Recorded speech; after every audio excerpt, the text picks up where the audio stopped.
Hi, everybody. Sorry I'm late. This computer, I'm trying to fix it. I think I might know what the problem is, though. So hopefully. You got your computer working. Finally. Yay. You got a notification that we were starting at 6? I always go at 7. That's weird.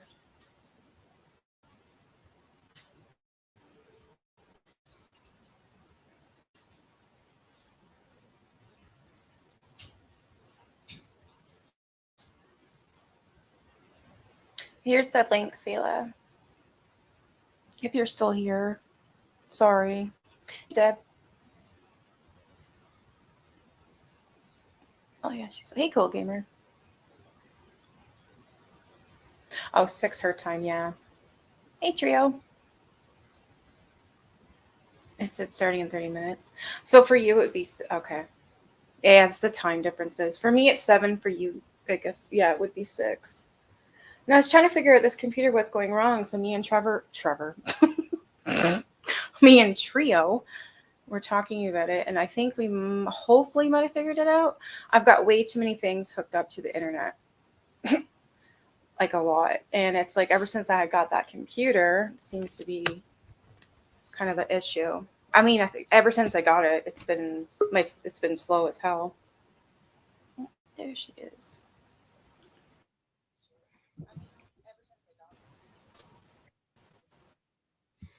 Hey,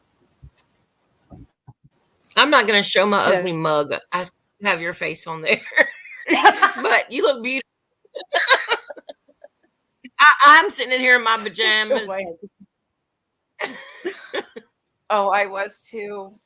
I had to get an MRI today. Oh my God, get this. So I have to go get, this is my second time to go get an MRI. So I go up, it's about an hour and a half away from me. And I go all the way up there, and the doctor comes out and he goes, I'm not sure why you're here because your MRI was supposed to be scheduled at the end of May, early June. And I went, okay, Wow. well, I'm here now. So, and I was just thinking I was going to get it done again. Well, no, he sent me packing. So I literally had 3.5 hours out of my day driving to Kingston and back. And of course, when I got into, because I don't know if you know what MRI is. What is? Where you go in that, oh my God, you have to go in this really tight cylinder tube. If you're claustrophobic, it's kind of like the Metro or something, but it's like a little bit more. It's scary as hell. Well, so I took a pill to calm me down. I called my doctor and said, I ain't going back up there again without no meds. I'm sorry, because I freaked out last time. And then the doctors prescribed me a pill. So I take it. So on the way home, I'm going, not great. I'm like, I didn't even get it done. And then you wasted or anything. So I'm like, so I have to and wasted your good pill. You better give me another pill for May. Right? Oh, he's gonna. Oh, yeah. I was like, great, that sucked. All the way up there for nothing. Oh my gosh, that does suck. Because you hate to get in those things. I don't like those things because I'm kind of claustrophobic. Yeah, you know what? I would look. Well, I was in Kingston in 2008 in the General Hospital, and I was in there for a month because I got really, really sick. And I had an MRI up there.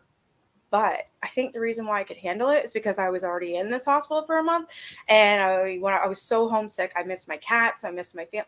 I wanted to go home. I was done, right? I hate so I would the hospital, do anything.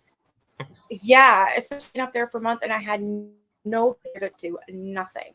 Nobody visited me because it was so far away. So I'm like, yeah, I start crying every night. Like, I need to go home. It's so lonely. So they're like, okay, very. So I'm like, they have open MRI machines. Well, the one they keep putting me in is like a monster.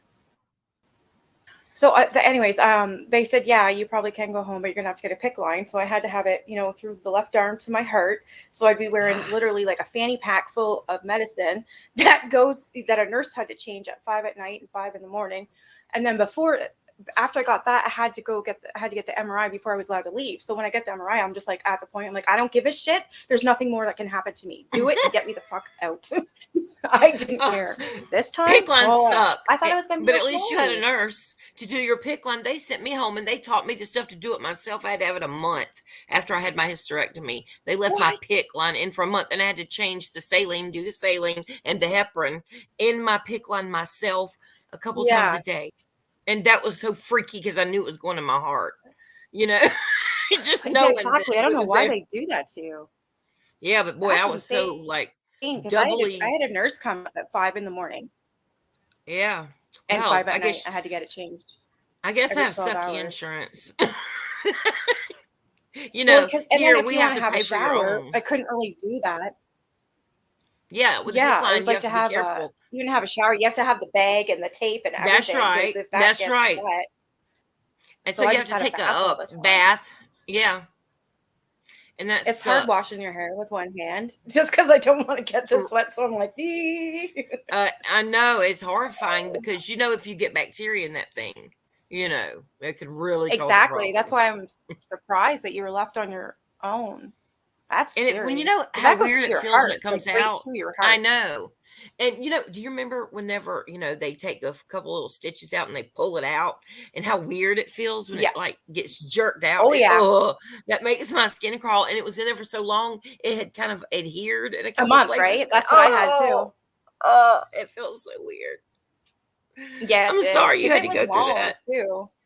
Yes, I and you didn't don't care expect about it. like It kept coming out and kept no. coming out like the magician's hat. When they pull that scarf, it keeps coming. Yeah. Yeah, yeah, I was yeah, like, exactly like that. It was crazy. Yeah, I ended up developing this really bad rash. I always used soft soap body wash. Apparently, with this PIC line and the medicine I was on, it gave me allergic reaction, which I don't have mm. allergies. Well, I do, but Could be on only that to like tape, because they have to keep tape. You have to yeah. tape around it so much all the time and putting the new bandages Oh, on I it. ended up You being from know. head to toe. I looked like I had a huge body burn from head to toe. Oh my I was gosh. so red and itchy. Oh my god. So I had to go to the hospital again. So they put me on, gave me a Benadryl, which I knew would make me pass out, but then they gave me another one. I think it was prednisone or something like that, and I ended up Hmm. being awake. I didn't get sleepy, so I'm like, Oh, I hate but it went prednisone. It away. It makes you started so going away. nervous.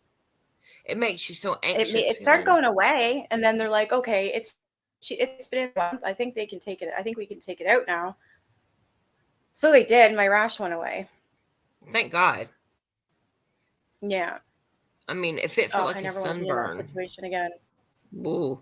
Yeah, it's just I never want to be in that position again ever. Take care of your health, all of you. Amen. Trust me. I vouch for For that. sure. That's what I had. All that health scare. It's not. I said, if I knew I'd live this long, Yeah. because everybody in my family dies really early. If I knew I'd live this long, I'd take much better care of myself.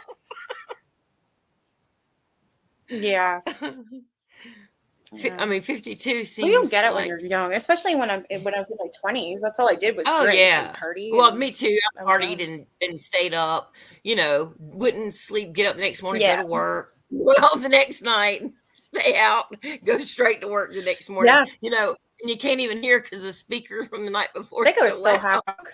half the time when I went back to work. It was just whatever. I had such a I bad don't know. day the That's how other it was. day, and I drank wine, and I don't drink wine a lot, but I was so mad that day. I think I drank almost a whole bottle of wine like by noon, and I never, literally, I never do that. And I woke up like I must have passed out because I woke up like 3 hours later with this vicious headache. It was just like Oh what? yeah. And I had to take like some Tylenol, and it Oh, went I away. hate those wine headaches. Well, I don't drink Good. I really. don't I like the don't wine ever. headaches. I used to drink wine. I Yeah. love I it. used to I drink have this wine, the wine. rosé.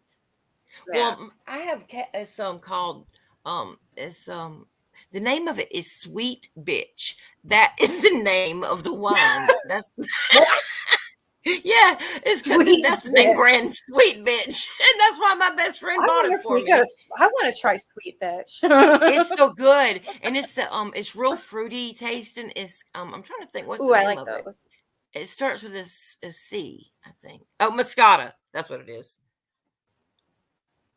It's white Moscata. because I don't like the dry white or red wines. They're ugh. Mm-mm. It's real fruity and so full fragrance and like, oh, it's so good. You gotta Yeah, look that for it. sounds good. See if y'all I have don't it know up what I was there. thinking, drinking the shit that I did. Well, this isn't even that Yeah, expensive either, I'm and it's willing in a to. really cool bottle. This like electric blue glass. It's really cool. So after you drink it, you can keep the glass and Ooh, stick those fairy lights in it. It's really cool. yeah. I might get that for Easter. Yeah, I I already think you got the can find ham it for Easter. online. Might as well get the wine. Yeah, just look up a sweet bitch. Yeah. Yeah. And We're my best literally friend almost thinks I'm a done sweet this bitch, so book. she gave it to me. Yeah, after I've missed like a whole month. Hey, no worries. No worries. Um, I am after I read the rest of this. I'm gonna try and finish it tonight because there's not very much left. Like Yeah. Well, if that's I it. get So I'm off gonna try early, and just my finish daughter it. is cooking supper, and so I'm gonna have to leave early. But if I dip out, I'm letting y'all know now where I'm going because she cooked supper for That's her okay. boyfriend and us. So Oh, that's good. I wish I haven't had anybody cook for me in like I don't know, like 10 years maybe. oh wow. Well wait until your kids get older, they'll cook for you. No, she just turned 17, but she's cooking chicken and rice and salad. That's Oh, really that sounds sweet. lovely. Yeah. So We had homemade mac and cheese and garlic parmesan breadsticks. It mmm, was good. that sounds Very good. We ought to yeah. talk My about son and food I on ate pretty here. much the whole thing. I know every time, but at least I ate before it came on. That's why I had to reschedule this to 7:15. I was shoveling my face full of food. Well, because I had And that, that's why I I have was to get supposed to up. get the MRI, and I took that pill. I ended up passing out on the Oh couch, yeah. So you probably missed and then I lunch woke altogether. up. Yeah. Oh, I did. I didn't haven't ate since like 9:30 this morning, and then I was sitting here on the Oh. couch trying to stay awake. I had a tea in my. I'm gonna pass out, so I'm like, okay, I'll have like a 45-minute nap, and I did. Leland come home, and he's like, "Mom!" So, holy shit, And you're I'm like, up, what? I'm up, Oh, I'm up. I'm hungry. now I gotta eat. Yeah, I was like, I'm That's funny. hungry. I'm like, oh, yep, yep, yep. You don't want to get on here and pass out, like be reading and all of a sudden just fall over to the side. Well, that I knew I had to have a nap because there was not enough caffeine in the world to keep my ass up. I don't know what the hell. I don't even remember the name of what it was, but I was like, oh. Yeah, Teresa got her son's friend to cook last night. I think it was. Oh, Teresa Yeah, got a his friend night off. cooked for She's her always last night. cooking. I Poor know. Teresa, she's always cooking. That's why I call her Betty Crocker. She cooks some good food My sleep schedule is horrible at from what night. she says. I know your sleep sucks. Your sleep sucks. That sounds so dumb. Your sleep schedule sucks. Lately, That's what it mine has been says. too, though. I'll fall asleep really good, but I get up like several times a night and just it's Yeah. real light sleep, like not deep, good sleep. And Yeah. you can't Oh, I really hate run those on nights that. because you wake up Yeah, to everything. I have a yeah, very hard time going back to sleep if I've been asleep. I mean, literally, it will take hours, usually 3. And by the time I fall asleep, I'll miss half my day because I always seem to wake up at like, say, 6 in the morning. me I'm not too. going to be up at Between 6 in the morning. well, So when I between try and go four back and to sleep, six. oh, yes. And then by the time I fall asleep, it'll be, say, I don't know, like 9:30. Well, Yep. that is when I should be up. So it screws me right up. Well, I'm the It same way though. does. It must be something that just happens because I do the same thing, and then I'll finally go to sleep about 6 o'clock, 6:30. Because I'll have been up since 4, and then I'll just finally, Yeah. nod back off, and then I'll wake up at like 10 or 10:30. I'm like, whoa, and that's the best sleep I Yeah. usually have for the whole night, honestly.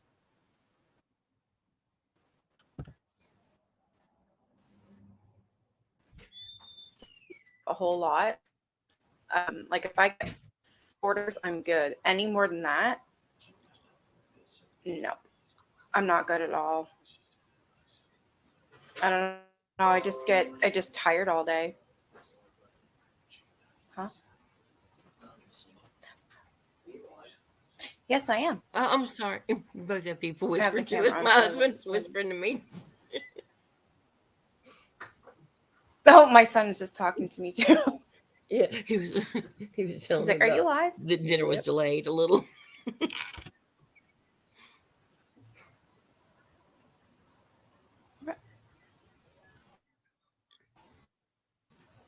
Trying where the oh, over here. Oh no, Teresa, Some you of the feel people in here tired? they wanted to see what. Yeah, it's awful. She gets like 2 hours here and there, and that seems to be the most she ever sleeps. Mm, that really does suck. I'll be praying for you, Teresa, because I know that really is hard to get recharged with that 2 hours of sleep. Yeah, You need a full charge, girl. yeah, she does like a full 8 hours. Yeah. Like a cell phone. Think of it like that. Like a cell phone battery. You just need that thing to be charged all the way up to 100%. Yeah, there she is.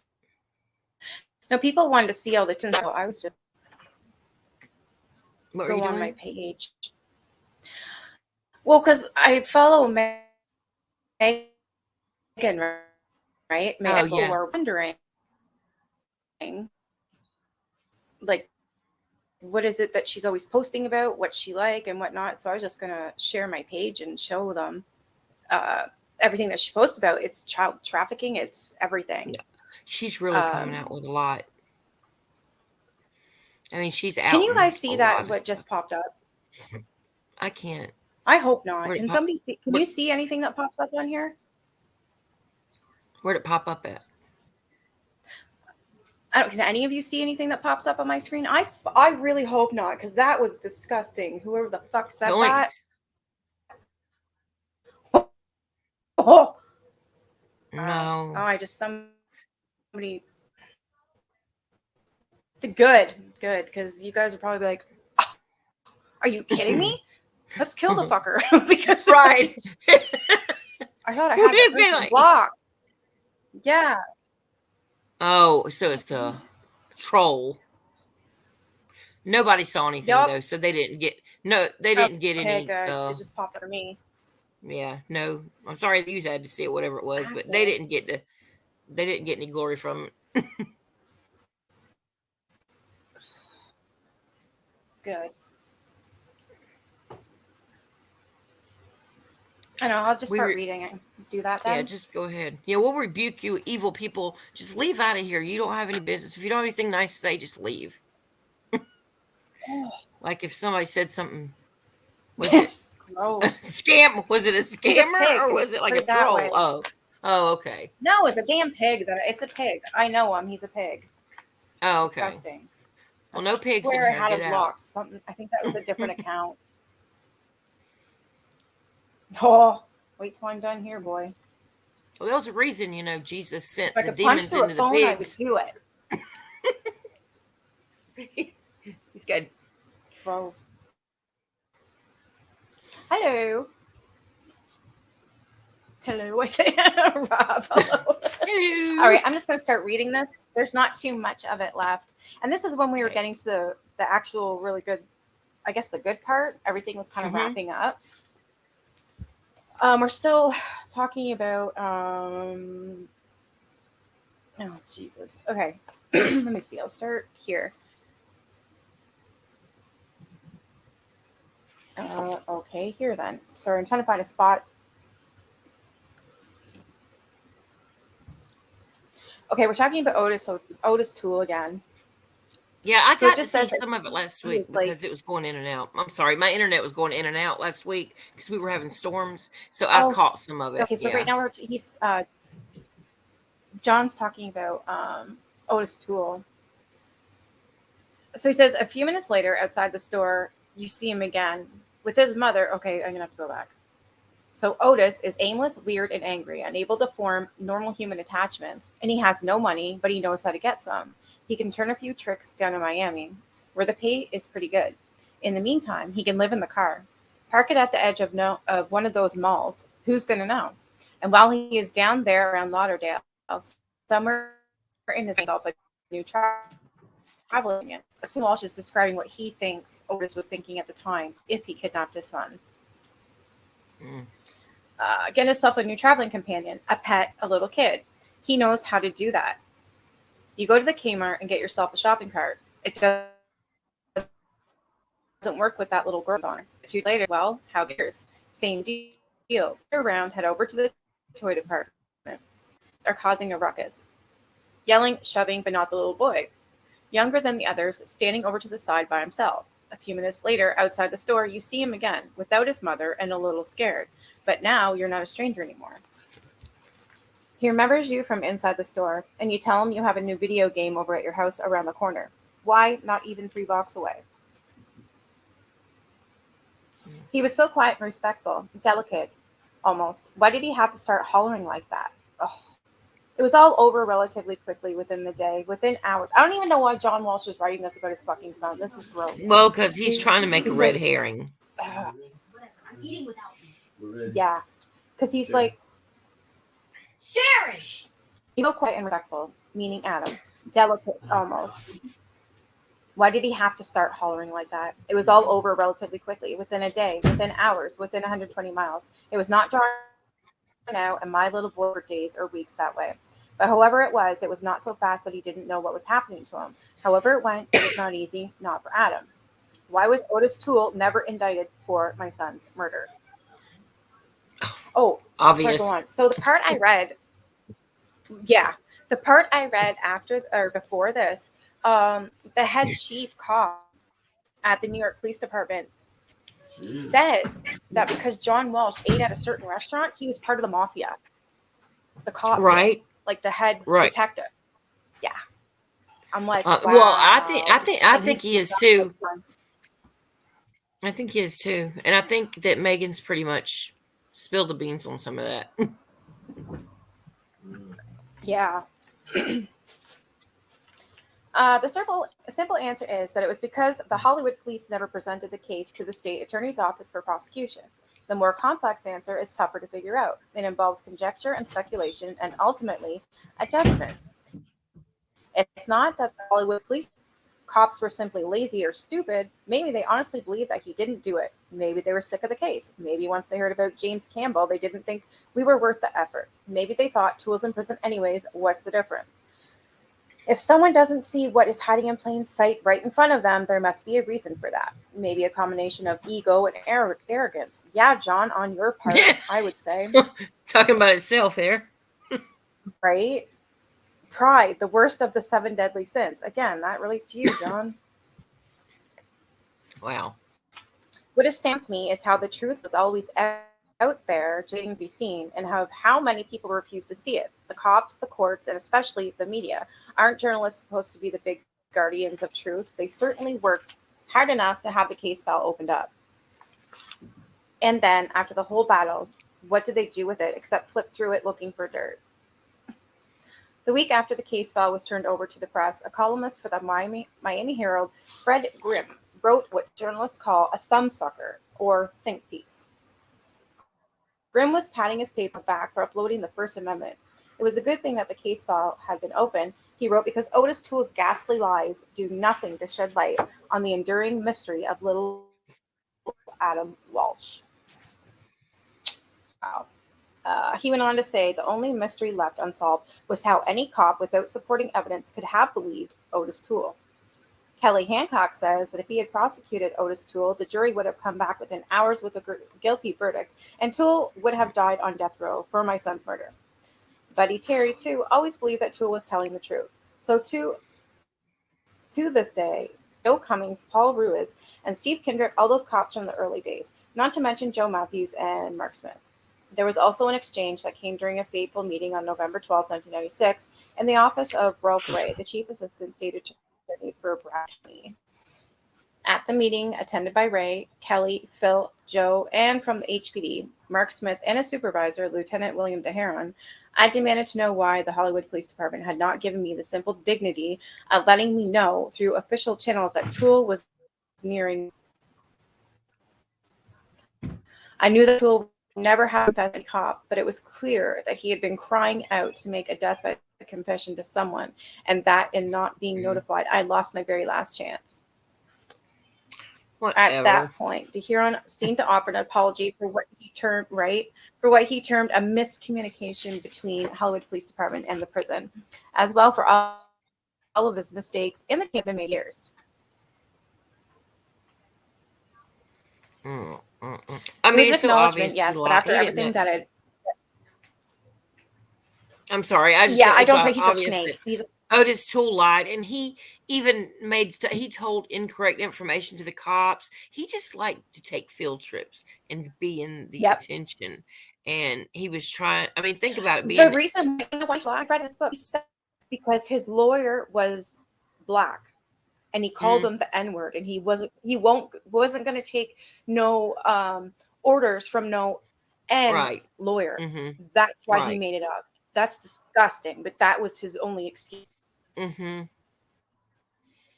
Well, he's But he's discussing not all anything. He there, did. anyways. I mean, he did do disgusting stuff, and I Well, think he's inbred or something. Him and the other guy that yes, they he's ran got to with be. together. Yeah. I truly believe that. Yep. Both of them were horrible Henry Lee people. Lucas. Henry Lee He's Lucas, oh my both of them were god. horrible. I mean, he did horrible things to his own mother. I read his story. I did too. And they are sick, both of them. And I'm not putting it past that they would do such a thing, but they just it didn't add up. Oh, yeah. The timeline didn't add up. That the information that he had, anybody could have got. He read it out of the paper. You know what I'm saying? It was just too. Yeah, it was. And of course, they're going to look for somebody to pin it on because of the stuff that Megan is talking about. John was hoping it'd be Otis, but it wasn't. No. He thought that was going to shut it down. Yeah, and it didn't. No. At that point, Ralph Ray and Phil Mundy began to give me a synopsis of the investigation, the places they had been, the people they had talked to, the solid evidence they had gathered that all pointed to Toole. As I listened, I was heartbroken at what had not been done, but I also realized that these were two men who, more than any other law enforcement officials, had proved that they cared about a little 6-year-old boy's brutal abduction and murder. They had demonstrated to me that they too wanted justice for Adam. Oh, they're ready to eat. Can you put me on mute and I'll come back when I'm done if you're still on here? Yeah. Or like backstage or something.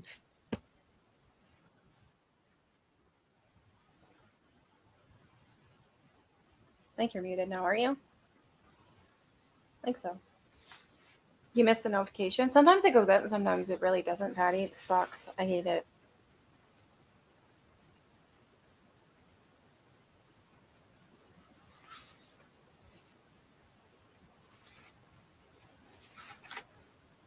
They demonstrated to me that they too wanted justice for Adam. I told them that in 3 months they had advanced the investigation more than had been done by the HPD in 15 years, and I made it clear how grateful I was. And then at the end of that meeting, I turned to Phil Mundy, the state's attorney's veteran lead investigator, and told him that I still needed an answer. Something, anything that might give me peace. So I asked him who he thought had killed my son. And Phil Mundy's words to me were, "Toole's your man." I'm absolutely convinced of it. To my mind, the evidence is overwhelming. I know that certain people, some even at the FBI, are convinced that Toole was not the killer. They can think what they like. I am Adam's father, and I know what I believe. Right. Oh, you see it in your notification? You just missed it? It's so weird.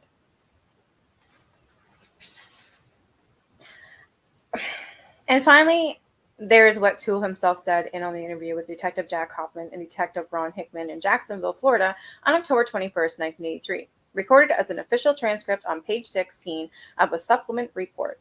Hollywood Police Department, page 5570, case file number 81, blah, blah, blah, blah, blah. What Otis Toole, a drifter with an IQ of 70, told these lead investigators in this case. Question. Let me ask you a question. Did you kill that little boy? Did you abduct him from the Sears store in Hollywood? Answer. Well, if I didn't kill him, I wouldn't know where the Sears store was, and I wouldn't know where the forks in the road was, would I? I believe this is the last chapter now. Oh.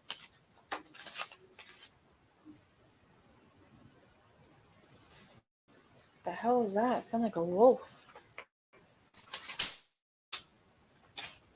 Okay, I got 2 chapters left. So this is number 15, the upshot. I believe that the 2 atoms are always up there, looking out for me. Huh? I forget the 2 atoms. I don't know. Oh, maybe his father? I can't remember.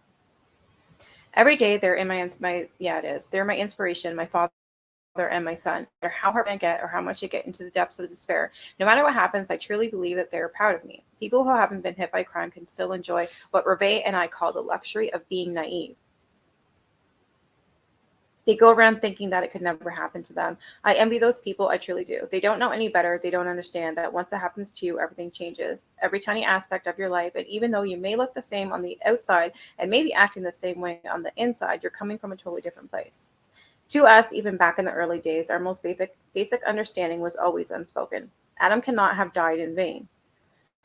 If we had not gone on to do what we eventually did, we would have remained as we were, 2 grief-stricken, hand-wringing parents whom other people looked at and felt sorry for. But what we both came to believe was that if you were given an opportunity to do things, then how can you not at least try? There will always be murdered children. There will always be abductions, but at least we tried to pull something out of the ashes. Even today, you can, at the very least, try to get some of these kids back and maybe cut down the odds that it will happen again. And somewhere along the way, somehow through it all, we learned that yes, there are other things in life besides your murdered child. There are other things to talk about, other things to live for, and other things to feel proud of. It seems sad to me that people gravitate only to the Adam Walsh case or the JonBenet Ramsey case or the Ennis Cosby case and pay so little attention to all the lesser known others. What?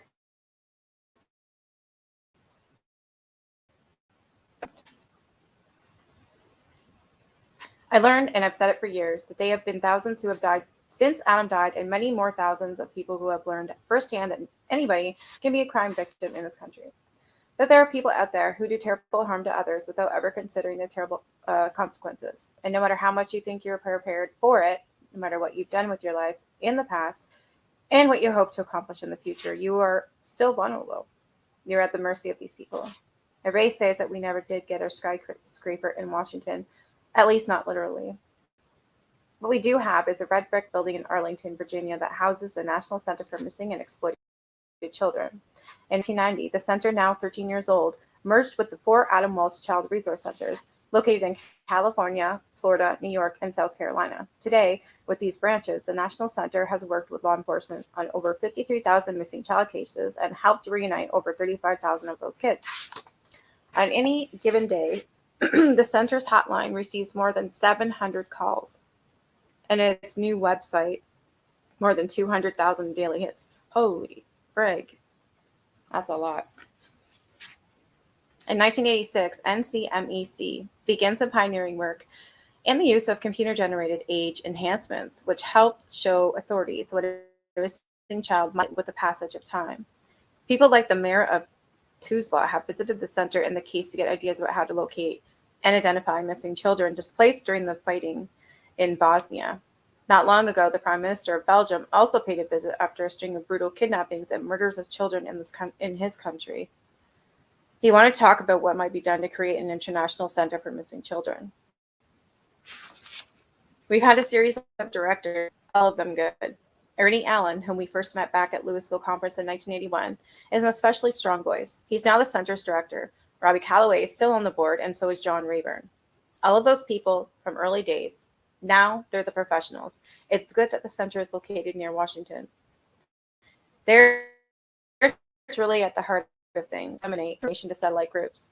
Now at least there's one central place where people can go if they need information on a child who is missing, or on how to deal with runaways, or on how to educate their kids about safety.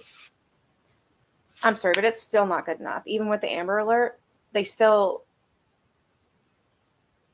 I don't know. I think it's still, if a kid's missing, I don't care if they're 13. I don't care if they're 16. If it's not right, not normal, and you know that, as a parent, you would know. You know your kids. Like, yeah, kids can screw up and stuff. But I don't know about you guys, but as a parent, I know I would feel something is wrong. I always do when there's something wrong.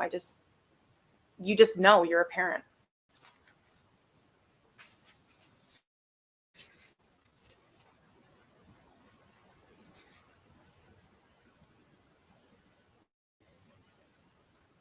At the center, they started something called Kids & Co., an age-appropriate teaching tool that's used from kindergarten to grade 6 to give kids just enough information to protect themselves. It lets them know how the lines that people say, "Can you help me find my puppy?" And it teaches them without scaring them in a real matter-of-fact way.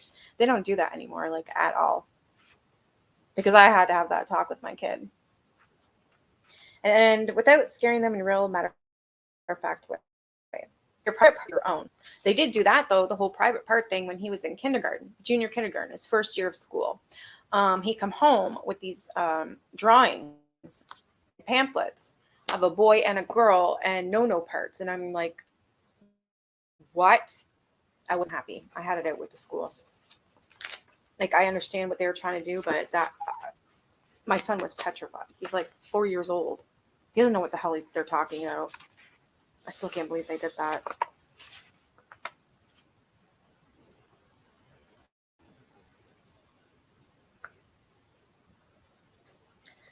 If anybody even monkeys with you, that's wrong. That if anything like that should happen, you tell a person you trust. If that's not your parents or your stepdad or your uncle Bob, then it could also be your teacher at school. Because now there's legislation that says that if a child confides something like that to a teacher, it must be reported to law enforcement. No one can get away anymore with a simple, "That's nice, Billy, thanks for sharing," and sit down. The point is that all of these programs and initiatives have happened because they have been designed and implemented by professionals, psychiatrists, psychologists, teachers, not John and Rebay Walsh. Today, the National Center for Missing and Exploited Children is the only nonprofit organization to be hooked up to the FBI's National Crime Information Computer Center. In the old days when Adam was missing, there was always such a mystery about those listings. This is law enforcement, and that's just too technical for you. This is a top secret stuff here in the early 1980s when names were on that computer. Now there are close to 1 million. It always helps to have a poster person attached to an issue. And that's what Rebay and I have been, the front people. Kids are still getting the short end of the stick left and right in this country. Nuclear families where everything's hunky-dory are not the normal anymore. Maybe it's time to catch up with reality. To stop thinking that everything is Mickey Mouse in Wonderland. We build themed parks for kids. And if that's all they need, look at the statistics. There are kids dying of child abuse in this country every day. In the Florida branch of the center, there is a blow-up photograph of Adam in his red baseball cap on the wall. It's so hard for me to look at it because in it, you can clearly see his hands. But mostly, when I look at that famous picture of Adam, I see a photograph that is a symbol for all children. We don't have that picture in our family album. It belongs to everyone now. I give the American people more credit than to believe that they need the picture of a murdered little boy to give them the incentive to do something for children. We're past trying to hold on to one sad tragedy. Let's not stay stuck on this little gap-toothed face-wearing ball cap. It's not just about arson anymore. It's about a lot of people's kids. Over the years, some things have become clear to me. Who the evil guys are, for instance. They want to hurt people. They hate me, and I hunt them. It's black and white. There's a guy out there who's killed him.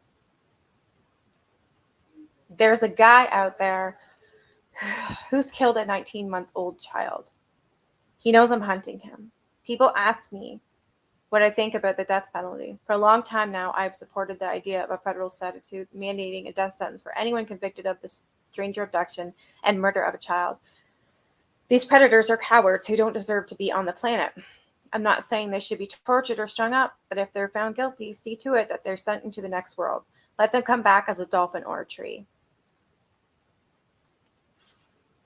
I've learned to keep going forward. Every family and my relatives and the people who care about me. Someone once asked Megan what her father did, and she said he helps children and works at the airport. I bet. I'd go back to marketing hotels in a minute if it somehow came to that. I love the anonymity of it. People think that I'm a TV star and that it's glamorous. It can be very lonely on the road, especially when you have 3 beautiful children at home and know what it's like to go to work one morning and never see your son again.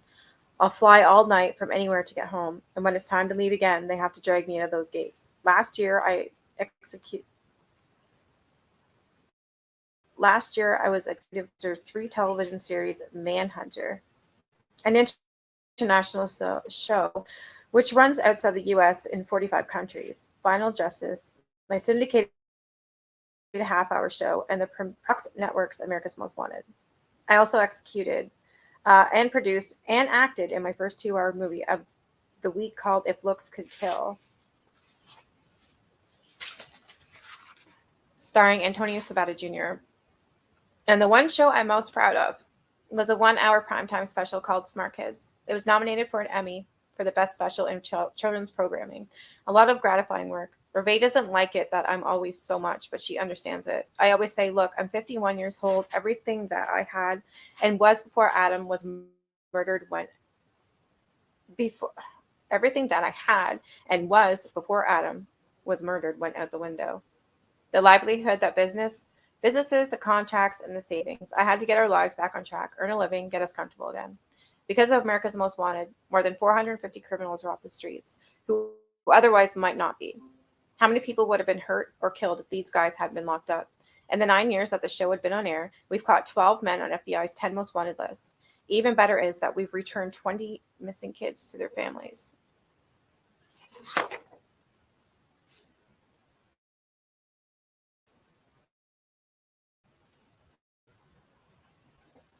What?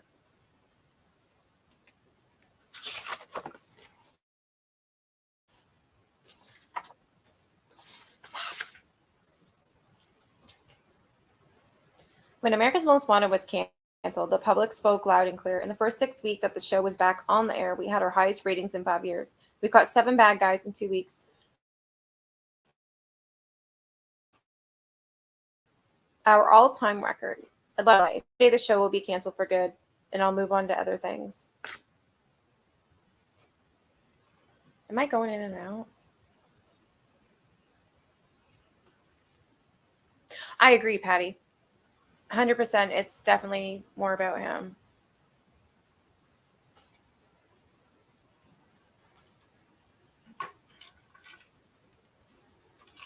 Okay, little girl, you're going to knock that over.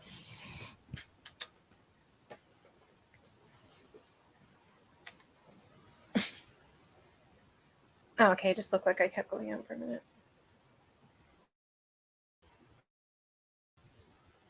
I don't even know what this is.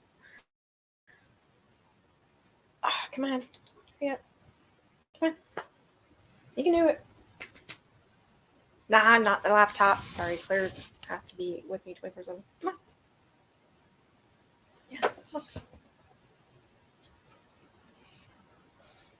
You're okay.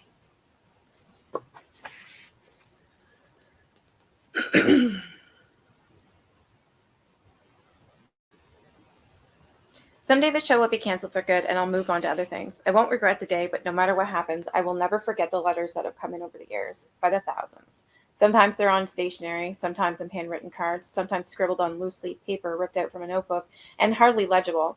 Hundreds every week, letters like this one from a woman in New Mexico. November 12th, 1996. Dear Mr. Walsh, I have been wanting to write to you since America's Most Wanted first aired. These last few weeks, when I thought maybe you were off the air, I realized I should tell you how much a difference you have made in my life. 25 years ago, I was a student on the campus of Eastern New Mexico State University, and there were 13 convicts from a prison on campus to better themselves. Okay, come on. You're going to break. Come on, hurry up. Come on. Come on. I'm going to drop this. Okay. You ready? Come on. You can't go on it, honey. Oh my God, Claire. No. I'm very Seriously? You're such a shit. Come on, man. Claire. Oh, I can't even. Wow, all because you have to have that spot. Shithead. Oh, brat. Oh, I have to prop this up now. You stole my fucking chair. Yay, you're on it. Thank you. We good now? Yeah, go to bed. Asshole. Yeah, she's feeling better. She's back to her bitch self. Oh, but I have to bite you. Okay, I get it. All right, back to this damn. She is cute though. I can't help myself. Look at this face. Where the hell's your face? Oh, there it is.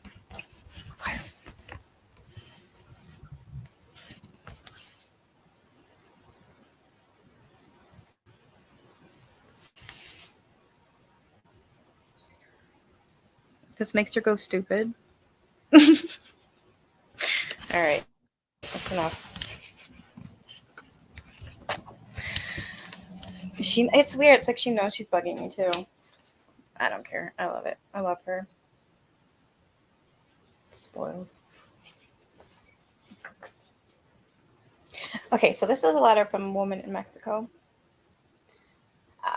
Okay, so it says 25 years ago, I was a student on the campus of Eastern New Mexico State University, and there were 13 colleges on the campus to better themselves. The university decided to keep it a secret to protect their privacy and didn't tell the students. That's not cool. I was a very sheltered and innocent 18-year-old and unsuspecting. I dated one of the convicts for about 30 days and then all hell broke loose. Oh my God. He stole a car and took off, and after he left the college, kept calling me, questioning me because the state police and Department of Corrections sheriffs wanted to know where he went. One of the convicts told the others that I was telling the police about the drugs they were doing. They decided to teach me a lesson. Oh my God. I was kidnapped, held for 4 hours, strangled, and AR'd repeatedly. It was the most terrifying experience of my life, and one that has affected every facet of it. I escaped out of sheer terror and ran for blocks with them chasing me. I hope she sued that fucking school. I am sure that they had every intention of killing me. Someone heard me scream, and then I passed out. When I woke up after being interrogated for hours, I was taken to the hospital. Really? Instead of being taken to the hospital first, they decided to interrogate this poor girl. They put me in protective custody by hiding me on the empty 7th floor alone for a week. And our victim to be alone. They wouldn't even let my best friend in to see me. The town was searched before they found all of them. When I went back to classes, they told me to wear a scarf around my neck to hide the bruises because they wanted to keep it quiet. I'm afraid of my own shadow. I couldn't talk about it except to my girlfriends and then with no emotion. Finally, about 4 years ago, I met the warden of the state correctional facility, and he told me that the guy was now in prison. I felt better knowing I wasn't going to run into him and have him recognize me. I've lived these past 25 years being ashamed, and it's just in the last 2 years that I've been dealing with the pain and coming to grips with it. This is heart-wrenching. Hey, Heavenly Cow. I did email you back. I hope you got it.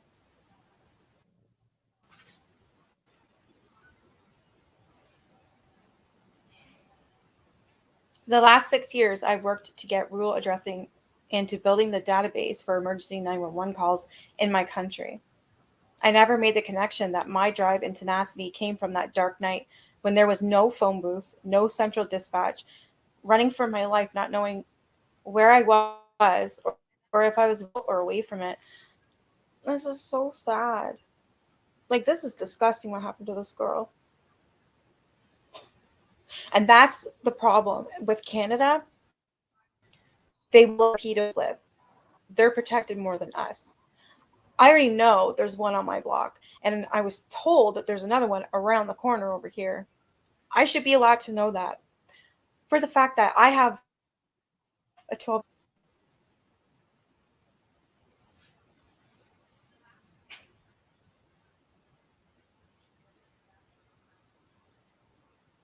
I joined my volunteer fire department 2 years ago, and it was the first time I was ever in constant contact with normal, healthy men who were saving lives, rescuing victims in the night. I've tried to make a difference and have fought to enhance public safety, seek funds for the fire departments, encourage and praise them. I'm deeply devoted to law enforcement and emergency medical services because I know from personal experience what it's like to be, as you said on your program, in the darkness, a victim, alone, when out of the night came close to make who make a difference. When out of the night come those who make a difference. I remember the night that little Adam was missing. We were living in New Jersey at the time, and all these years I have thought about you and your family. And you are right. He didn't die in vain because through your work, his memory is alive, and other victims' families have received justice. John Walsh, you have made a huge difference in this world, and a tremendous influence in my life. I wanted to take the time to tell you how much I love you and what your life stands for. My love and best regards to your family. Wherever I am, I know that our little band of fighters is still at it, and they have never been thanked enough. I think we're back on John Walsh. Yeah. My brother Joe, my family, all of the tens of thousands of people who have helped us. I never made a conscious decision to move away solely from the realm of missing children into other broader issues. It's just that over time, I also learned parents kept coming up to me saying, John, my ex husband stole my kid and I haven't seen my baby in 10 years. Then, when I was dragged into BICAP by Pierce Brooks, I learned about how children are preyed upon by child molesters and pedos. The way I see it, these things are all interrelated. It's all about exploitation. Reporters always ask me, are you a missing children's advocate? Or are you an advocate for molested and abused children? Or are you an advocate for victims? Isn't a missing child or an abused child also a victim? As I started to make speeches and appear in public and become identified with children's issues, it was just a natural evolution. All over the country, whenever I spoke about children, women who had been molested or victims of incest also began coming up to me. I was given a lifetime achievement award by the National PTA. 1 year out in Las Vegas, 20,000 people representing all the national chapters. Afterward, I don't know how many of those PTA mothers lined up to talk to me. I'll bet 50 of those women said, I know exactly what you're talking about. I was molested when I was a little girl. I was abused. It was a stepdaddy. It was Uncle Bill. Keep going on with your work. God bless you. It became clear to me early on that what we cannot pigeonhole the explanation and suffering of people. Once I started to understand the criminal justice system, it all clear. Many different kinds of people are victims, and the system doesn't serve any of them. It brutalizes them all. Violence against women and children is a symptom of how the lofty goals that this society was founded on do not apply to the weak. The system that was designed to protect these women and children, and now men, instead victimizes them and re-victimizes them. Yeah, he's talking about this in 1996. It's still going on.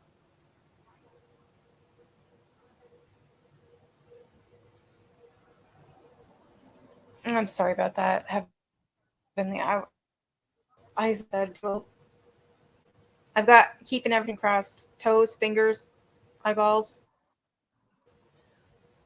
sending good thoughts, good vibes.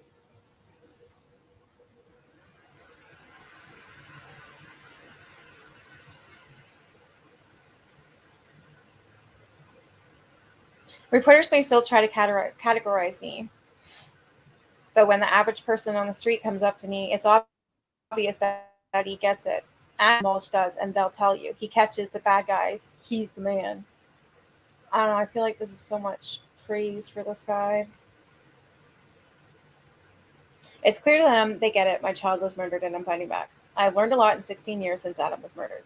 I've learned that criminals have all the rights in this country, guaranteed constitutional rights, and that victims have none. Yeah, this is in 96 he's writing about this. Try 2023. People are still suffering. Nothing's changed at all. Yeah, I've learned all I agree with this. I've learned that all the criminals have all the rights in this country, guaranteed. I just read that. 29 states have passed victims' rights amendments to their state constitution.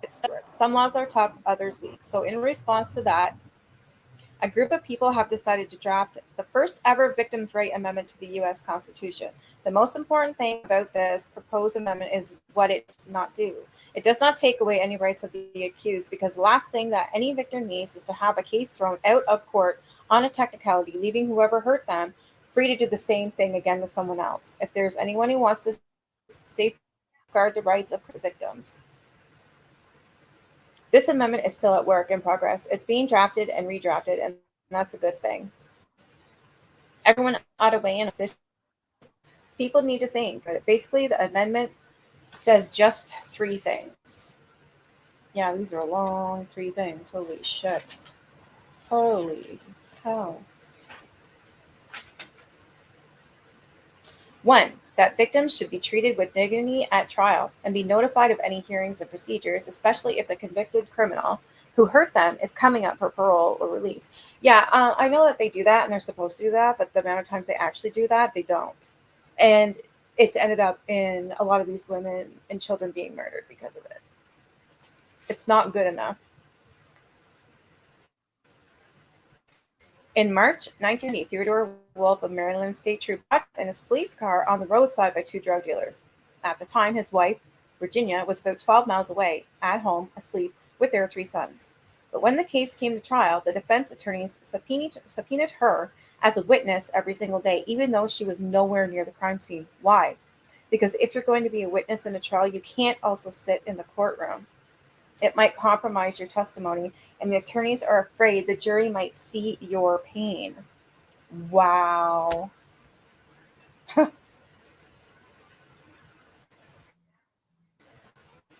These defense attorneys subpoenaed her so she wasn't allowed to sit in the courtroom and watch the trial that would determine the guilt or innocence of the person charged with murdering her husband.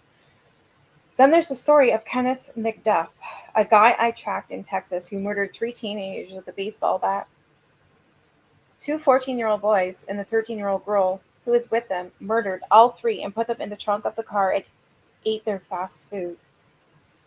He was sentenced to the electric chair in Texas twice, strapped in the chair and given a last-minute commute. His sentence reduced to life without possibility of parole. Then the sentence was reduced to life, and guess what? He came up for parole, and the parents of those 3 murdered kids were never officially known. Wow. He hired a former parole board commissioner who was now a defense consultant to urge that McDuff be paroled because he was rehabilitated. I got a call from the office of Ann Richards, the governor of Texas, who said John Kenneth McDuff got out and we suspect he's killed 5 women in the 5 months. This just pisses me right off. And what did he do to taunt the Texas Rangers and the U.S. Marshals who were tracking him? He buried some women with just, trigger warning, with just their heads sticking out of the sand as a message. I know, and I'm going to keep on doing what I've been doing all along. Why can't victims be notified of parole hearings? Why can't survivors come in and speak before the parole board? What about the woman in Arizona who was arred by a guy who jumped up and down on her and broke all her ribs, then slit her throat with a beer can? She wasn't allowed to speak at his parole hearing. He got out, arred again, and the second victim wasn't allowed to be at his parole. That doesn't even fucking make sense. That really makes me angry.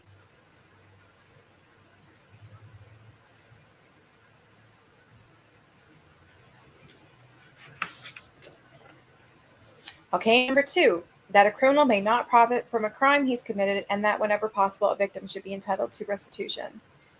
If a guy makes money off a book about the crimes he's committed, then that money should go to his victims, not to him. Some states have son of Sam laws, but not all of them. The average time served in the United States for first-degree premeditated murder is 5.9 years. If someone kills some well-known figure in a state that doesn't have a son of Sam law, it's entirely possible that the convicted criminal could get himself $250,000 for a movie deal. He could then buy sex and drugs in prison, just as Richard Speck did, the infamous mass murderer who killed 8 nurses in Chicago, and have a lot of fun while he's incarcerated. This is fucking bullshit fucked up. I'll never get monetized with this mouth, but I don't care. I'm pissed off.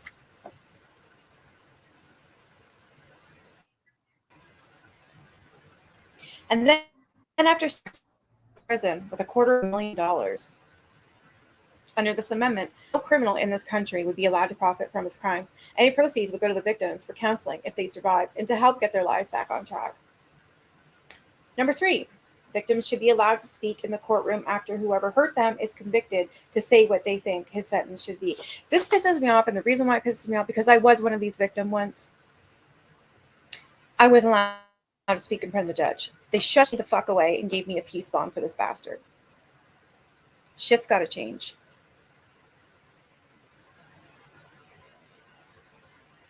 These guys have had it worse than anybody. I mean, holy shit. Same shit, and I'm in Canada. They're called victim impact statements, which are now allowed in all 50 states. But it's still up to a judge's discretion to allow them, and some judges don't want a victim causing a big ruckus in the courtroom. See, that's bullshit. It shouldn't be up to the fucking judge.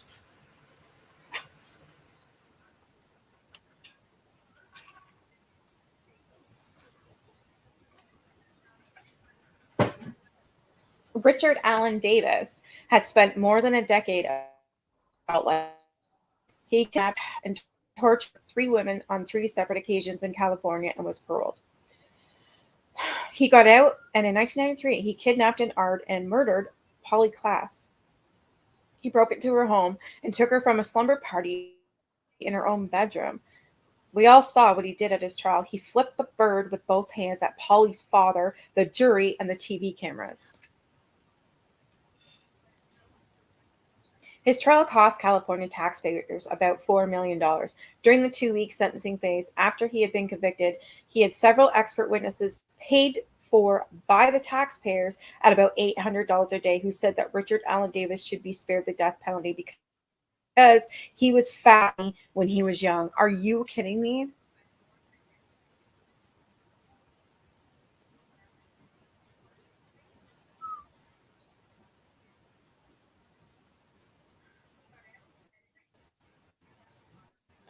So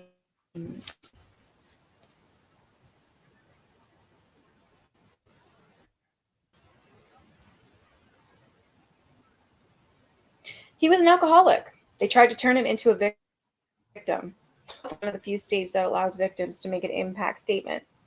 Mark Kloss, the father of his little girl, got exactly 20 minutes to stand up and tell the jury about who his little girl was and what it meant to lose her.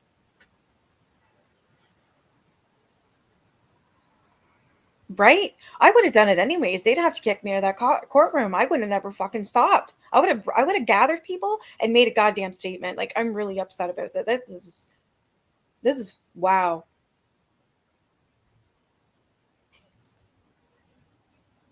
Because he was fat and had acne when he was young and he was an alcoholic, he deserves to live and not get the death penalty.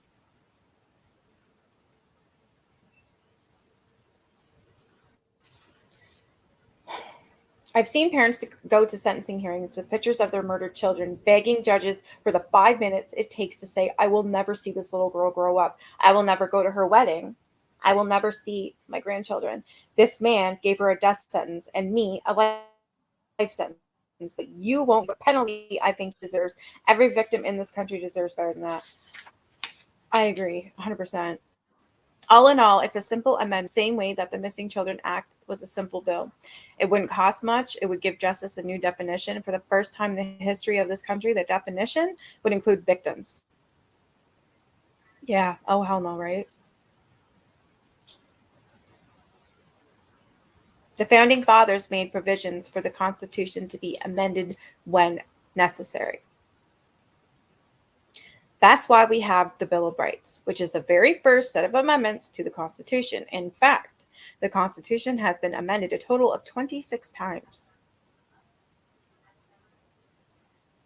4 of those times for the rights of criminal defendants and not once on behalf of victims.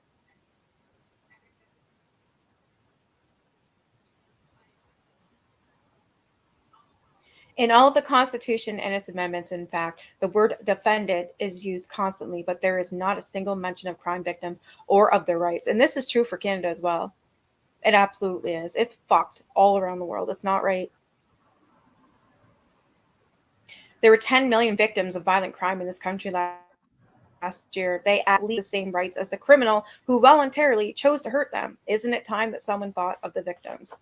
Throughout history, societies have been judged by how they treat their elderly and their children. I think we should also be judged on how we treat our victims with dignity to acknowledge them. That's all we're asking for. No matter how, something that kept us going. Our kids. It was 4 years ago, and Callahan started it. He told the neighbors that we were adopting a little brother. He figured that if mommy had a baby, we'd have to take what we got. But if we adopted one, we could go to the baby store and pick one out. Callahan is John's son. Callahan had saved up $80, and one day he offered to give it to me to help us get a new little brother. I said, well, Cal, I kind of feel like there's no more real Christmas at our house anymore because you kids don't believe us. All you do is ask for stuff all the time, and that's no fun. That's kind of rude.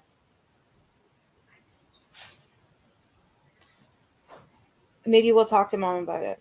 Reve finally took me aside. Look, John, this isn't funny anymore. We have to discuss this. Either we're going to have a child or we're not. Since we had always ourselves, we ruled out adoption. I said that she had served her time. It was just starting to get easy again. No more diaper bags and strollers. I'm too old, John. I said, yeah, you're right. Okay, we won't. Which is when Reve really started mulling it over. If I don't have another one, I may very well regret it.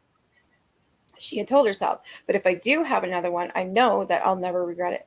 Finally, she decided that she was just going to toss this one to the higher power. Not long after that, she got the test at the drugstore, and yes, the dot turned blue. She called me up on the car phone one day to tell me, and the only thing she heard was me saying, holy mackerel, and oh my God. Ray had to go to bed for 6 months. Called her ring when she wanted something.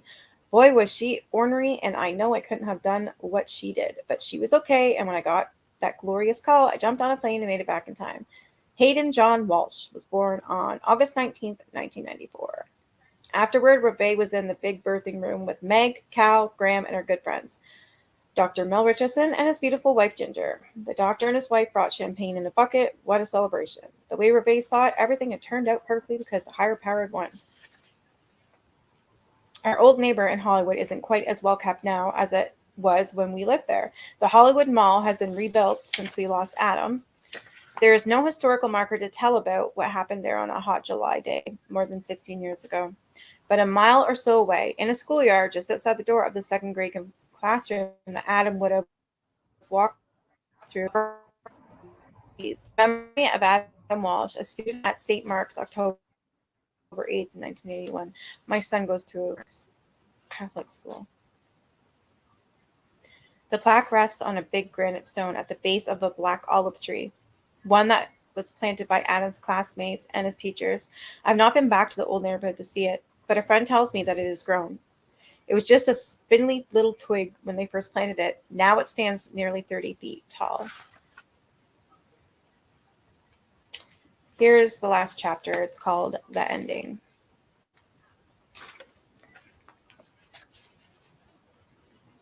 I think back on those 2 weeks when he was first gone, of how hard we worked to get him back and of all the things we did to find him. In my whole lifetime, I had been so successful. This was the only thing that really mattered, the only thing I failed at. We didn't know that he was already dead. He was dead the first day because of one monster who was on his own horrible nightmare cruise. I realize now how many evil, incredibly selfish beings are out there, doing exactly what they want to do at the unfathomable cost to others, to all of the good people who spend their whole lives trying to be functioning, contributing positive forces in society. When evil beings are walking in this country day and night, everywhere. Every time I look at those family photographs that we have on the shelf in the living room, I know that something is missing. There's little Hayden, the baby, who's 2.5, Callahan, so gentle, so bright, and beautiful Megan, all full of spirit, but there's always one missing, right where the big brother should be. The strong, tall, beautiful 22-year-old who should be standing right next to them all. I know exactly what Adam would be like today. He would be a combination of Callahan and my brother Joe. A few years after we lost him, I was in Megan's room one night telling her a bedtime story. All of a sudden, she said, "Who is Adam?" "He was your brother," I said. It's been serious. And now she wanted to know who her brother was, when she would see him. I told her that he had died before she was born. What does died mean? Well, he's not us. He's somewhere else. I was floundering. How could I explain it? And then it came to me. I pointed out the window in her room and said, "You see that one really big, really bright star way up high? That's where Adam is. He's a star up in the sky." I never had to explain it to her again. "That's my brother up there," Megan would say, pointing. "He's a star in heaven." Later on, I learned that Megan gave the same explanation to Cal when he learned about the brother he never met. Now Cal has told the same story to Hayden. After it was over, I had to listen to more than anyone ever did from well-meaning clergymen. Once, 1,000 grief counselors gave me a big award down in Miami, all because I told the truth. There's nothing you can do except to sit there and listen to these people. Let them pour their hearts out. Don't give them bullshit. Throw away all the toys. Take down all the pictures. Build a shrine. Stand on your head at sunset. Have 12 margaritas. Go on a cruise. That's all bullshit.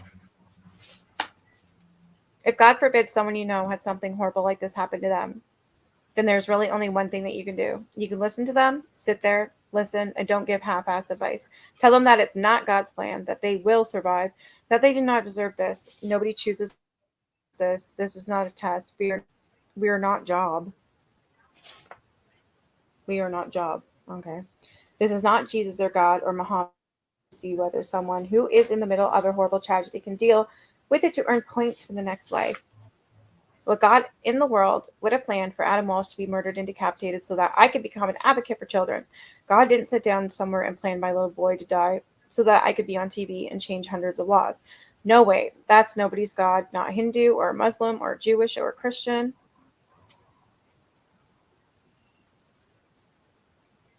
Those are just trite things that people try to say to make the will heal all things. It doesn't heal anything. It lessens the pain, but it doesn't make it go. The day they put me in the coffin is when my pain for Adam will heal. Our horrible club has grown. Parents have murdered children. Mothers against drunk driving. Homicide is big business in this country and shootings. Death means nothing here.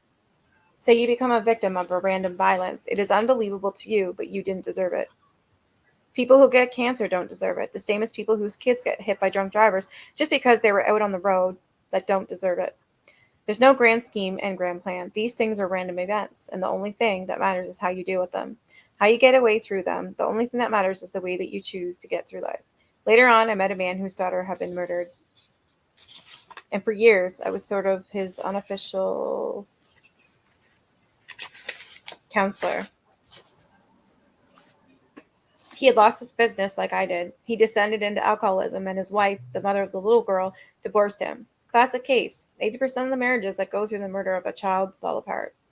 I saw this guy all the time. He got involved with the Adam Walsh Center in Rochester. After a while, he got into rehab, and we were happy when he came out. We thought, God, he's back, working and everything. He's really going to make it. Except that he no longer had a marriage, and now he didn't even have drink to hide behind. He didn't have anything but his daughter. His life was terrible and so painful that he killed himself. We lost that fight, and it really set me back. All you can do for someone like that is to try and understand, even if you don't. Sit down, be quiet, and listen. That's what people like my brother Joe and Jeff O'Regan did for me. They said, we love you and we know you're hurting. There's no reason, there's no answer, but we'll listen to you. We'll listen and we'll care. That's what Rebay and I did for each other. We didn't have long discussions about it into the night. We didn't talk reams and reams about it. We didn't feel the need to see 1,000 counselors. We just sat there and listened to each other, talked about Adam, talked about trying to do something. Oh my God, you scared the shit out of me. You're not muted. Selah? Selah. Oh, maybe she did that on accident.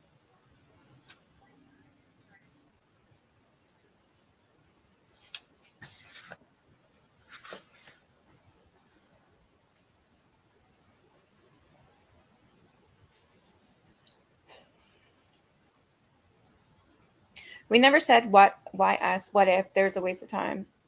From the beginning, I spent hours studying and preparing and rehearsing because I knew that people would look at me and say, this is a ranting, raving vigilante father with a murdered child. I was educated and I knew what I was talking about. I just couldn't go out there and say, I'm here, I'm hurt. My little boy was murdered. Pity me, pray for me, do something for me. Stop it from ever happening to anyone else. That doesn't work. It will never work. What works is when you say to someone, we have a problem here, and this is how we can fix it. This is what needs to be done. Anybody can piss and moan and groan. God knows the country is full of pissing and moaning people. People ask me what I did 10 years ago, and I can't remember what I did last week. It always It was always one crisis after another. Trying to start this up while maintaining that. Since Adam died, it's been one nonstop 15-year blur. We did what we had to do to survive. I heard coughing and voices. It was weird. I couldn't understand the voices though. Was it? I'm like that.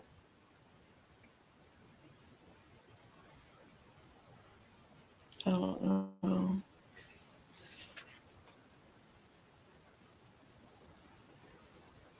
I love that Ron Vape refused to let them see her cry. They always wanted to get the stoic, curious father and the crying, destroyed mother. Ray never bought into that. She did her work quietly even after she stopped running the center day to day. She showed up as mayor. She still gets the monthly reports from the Adam Walsh Center, now the National Center for Missing and Exploited Children, the Florida branch. These days, she's a figurehead.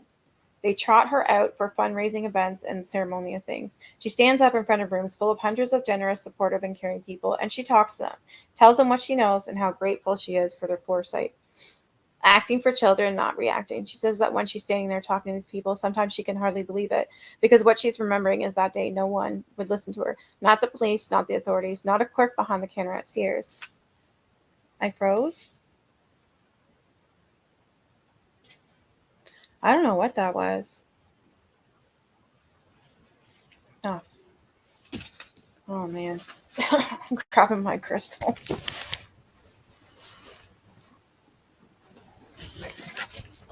I don't need anything happening like I did last night. That was scary.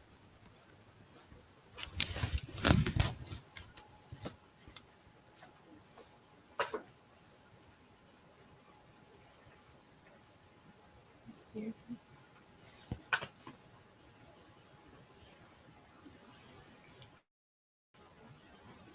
For a long, long time, I had the darkest thoughts, way down in the deepest, darkest part of your heart that you don't ever want to talk about. I knew what had happened to Adam, the details of it. I'd tell myself not to think about it because I knew it would drive me insane. When I advise other parents, I say, don't let the cops tell you. You don't need to know. Because knowing will take you to the darkest, darkest part of your soul. It's a hard battle not to let it take you to the point of being so bitter and angry and devastated that you become someone you don't want to be. Really? I froze. I need to find that sage.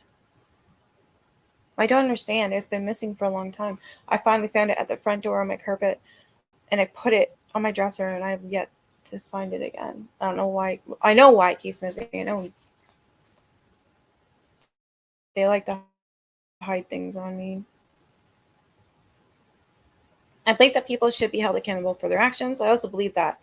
At first, I didn't know how to fight back, but I learned if I look at it from a distance, I guess that ever since those first 2 weeks, I've been trying to figure out a way to deal with it, with the anger and the heartache and the pain and the bitterness and the vengeance. And what I found was a way of dealing with my heartbreak that was not destructive and didn't hurt anyone else.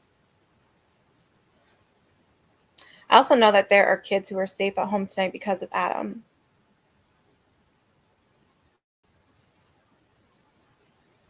Because of love and kindness of that little boy and help of my friends. I only want to do one thing in all of this torture that Rebecca and I and our family and friends lived through. All the work, everything suffered. The only thing I wanted to was to make sure that Adam didn't die in vain, and now I know for sure that he didn't. It's Reve's turn to speak now. She was Adam's mother. She deserves to be heard. Okay, apparently we're going to read what Reve has to say, and then that will be the end.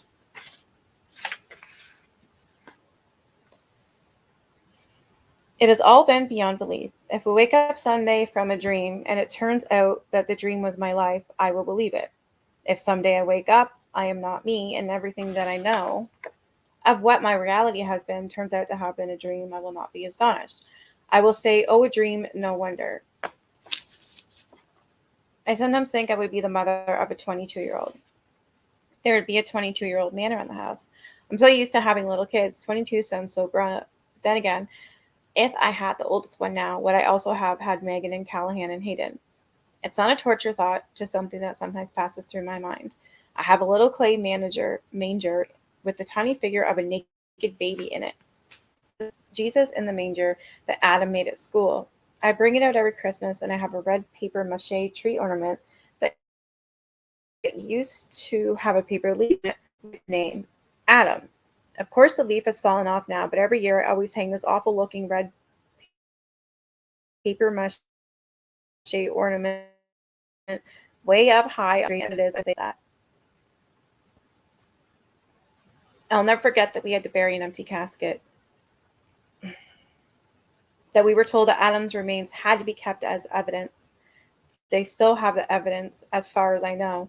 Then again, it might be lost. Maybe it's with the catalog and the carpets. Don't even know. It's crazy. For me, the scariest thing about Adam being murdered was that the world as if it had been. I went outside and the wind was still blowing. People were still driving to work. It was as if nothing had changed, just another day. It wasn't easy, but our solace was our work, figuring out what happened and why and what we were going to salvage out of it. I don't usually talk to people about any of what because where would I start? It's like trying to describe a color that you've never seen. Sometimes say it was like having been in a terrible accident where you lost an arm. You wake up, you're still alive, so you make the most of that day. And over time, you get happy again, as happy as you can be without your arm. It's kind of a weird example. Today, if someone asked John and me how many children we have, we say four. My family can ask how long he was here. It doesn't matter that he wasn't with us all that time. 22 years ago, I had a child. I don't really have very, very many of his things anymore. Clothes, toys, a few mementos. Little things he made in school. I have a box that he covered with construction paper. There's a little flower handle on top of it that he made. I keep a few little things of his in that box. A zodiac charm that was given to me when he was born. A tiny cross that he made in school. It's just a jewelry box. Not anything that will last a lifetime. I can't remember anymore just exactly what it was like to walk down the street with him. I used to have dreams that he was still here. Those abandonment dreams that everyone has at one time or another. I don't have a remembrance of exactly what happened in those dreams, only the sensation of calling him and trying to get to him. But it seems he's riding on the back of something that's moving away from me, and our fingers are so close. There is a poem by the English poet Alfred Lord Tennyson about a young man, a friend of his, who died at an early age. One verse reads, I sing to him that rests below, and since the grasses around me wave, I take the grasses of the grave and make them pipes for on to blow. On the morning of April 16th, 1997, I was in Washington, D.C. to serve as the lead witness before the full Senate Judiciary Committee at hearings on the introduction of the first proposed Victims' Right Amendment to the U.S. Constitution. I sat in the hearing room for 2 hours, waiting for my turn to speak. Great, but now we're back to John. By the time I was called to the witness table, all the photographers had left. So had most of the senators. Meanwhile, about a dozen people were sitting quietly in the back of the room, all wearing green ribbons on their lapels with pictures of their murdered children. People who had come from all over the country at their own expense just to be here. When it was my turn to speak, I leaned forward to him. Thank you very much, Senator, I said. I have testified before this committee 35 times in the last 15 years, but today may be my most important testimony of all because I am not just speaking for myself as the father of a murdered child. I hope that I speak for millions of Americans who are crime victims and have no voice. And that, my friends, is the end of this book.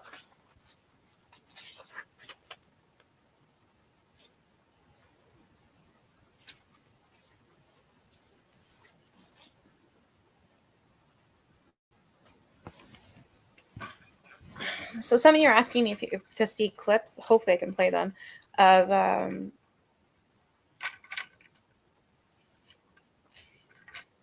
Patty and Teresa Have a Dream book. Actually, I got one because I keep having dreams of teeth bursting in my mouth. You did hear something? So it wasn't just me? Okay. It was like a cough like that, and then I heard like a voice.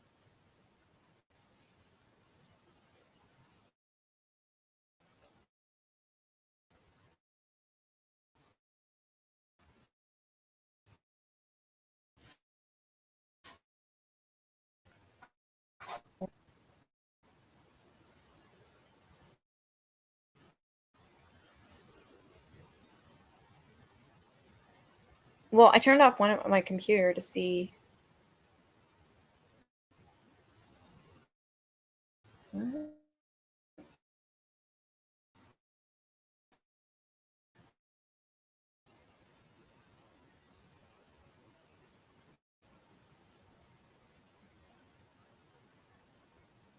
I keep fading out.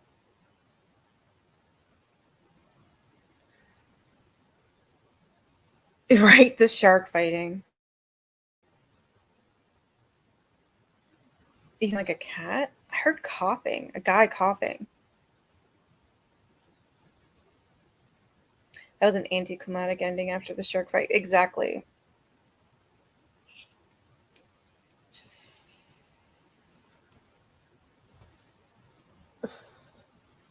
This one's fruity as hell. And you heard a growl? Oh my god. I'll have to show you my dream book. We can look at that.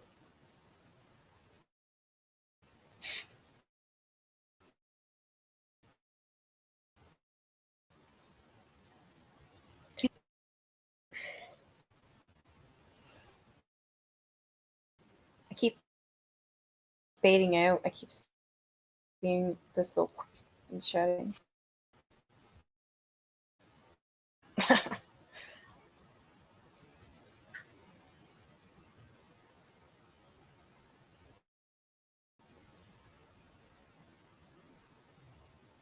It's like every time I fade in and out, something happens, eh?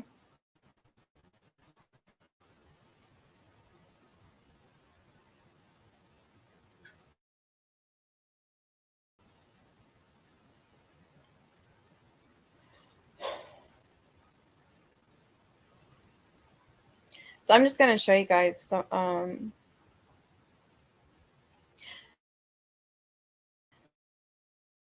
basically what Meg. Hey Benita.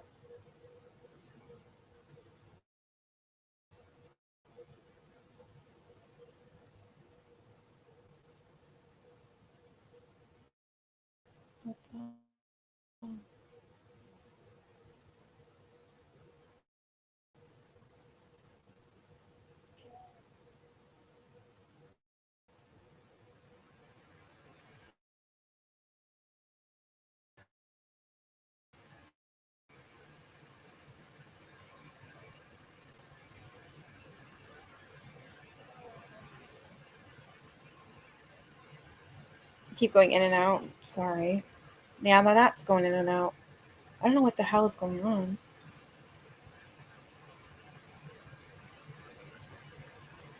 So her page on Twitter, it's her as a baby, and Ronald Reagan is holding her up.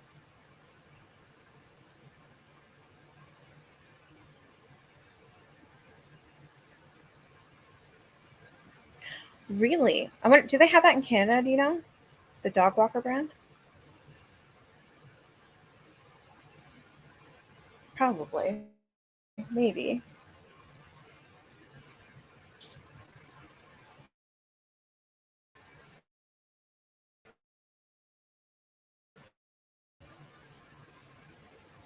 Incestuous and corruption, daughter of Walsh, God and mom life first, speaking up for truth, abolish CPS, killing skin cancer with RSO, Justice Adam.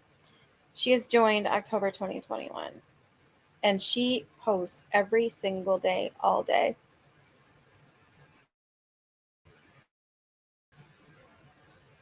What is this one?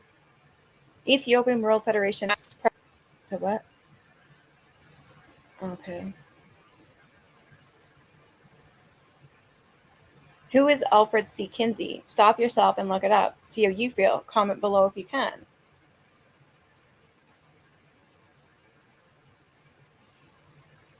Foster parents are predators in most cases at this point. It's considered the fast track to get kids.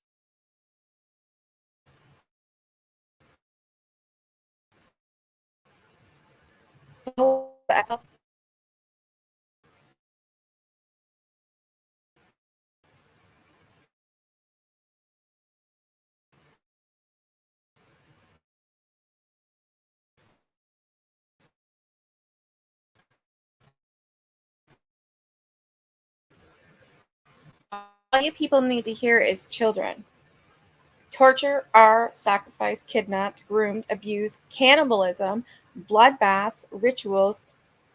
Nope. Keep walking. Let's go look at the next pedo's art. Or let's twerk on TT or IG or go to the club or next sports game. It's fine.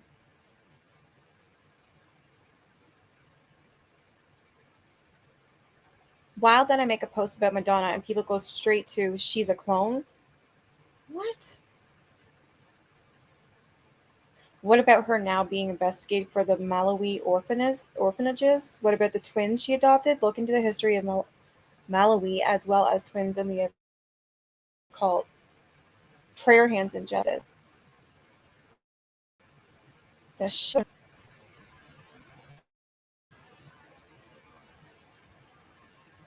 she won't stop.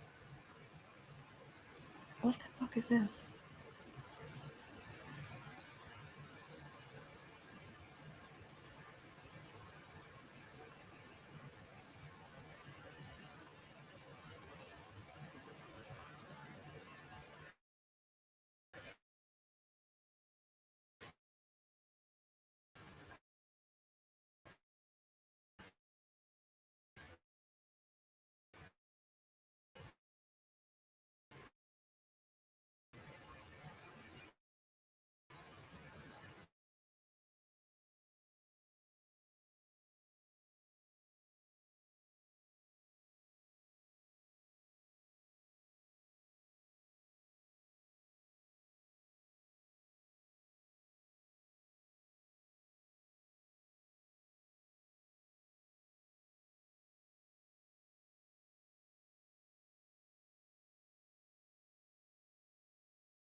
Holy, I can't do nothing.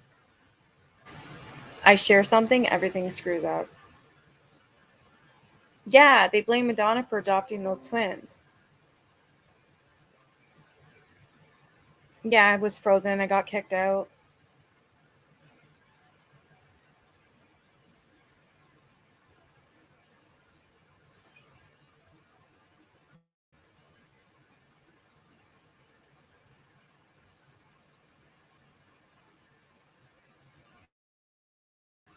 They blame Madonna for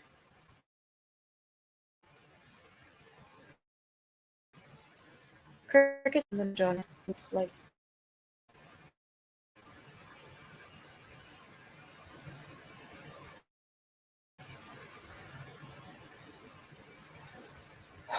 even the computer I showed you, if you can hear me, True, today, that's got to be better than this fucking thing. This is ridiculous. I can't do nothing.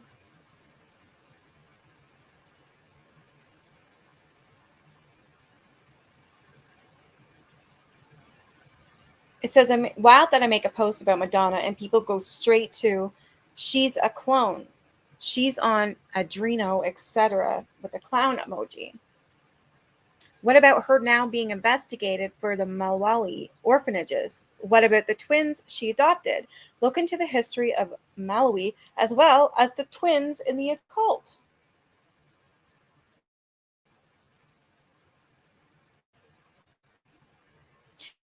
They blame Madonna for, well, she adopted those twins from a cult, apparently. Oh, we're in for a huge storm again. Not even kidding.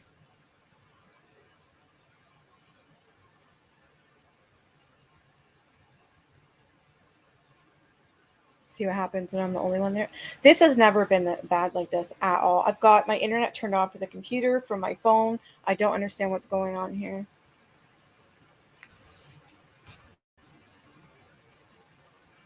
For my next live, like tomorrow maybe, I'll go live, but I'll do it on my computer and turn this thing off.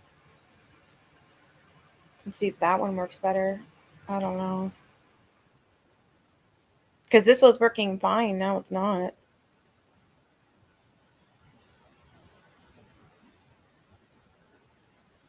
I was gonna play some videos, but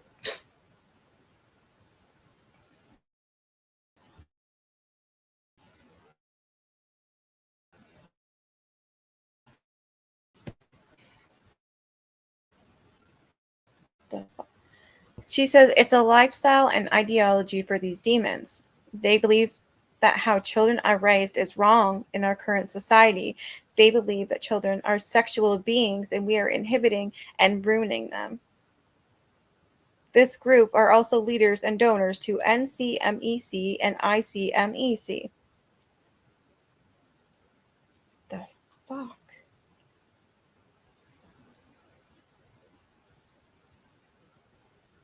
I don't know what Victoria's Secret has to do with this.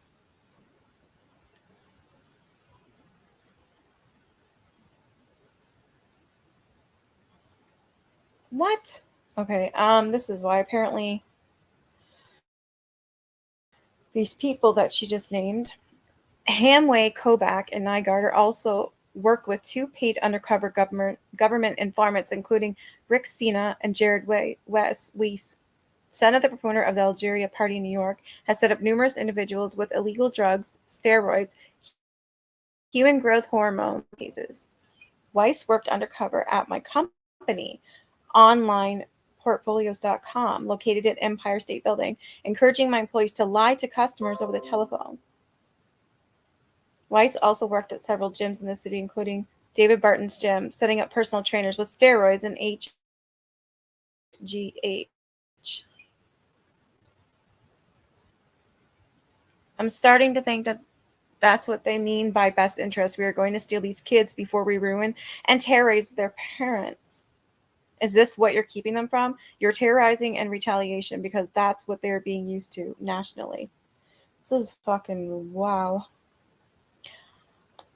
You should have Megan Walsh on one of your spaces, daughter of John Walsh, America's Most Wanted. Listen to her story. Child Protective Services traffics children. The foster care and adoption system are clearing house for trafficking.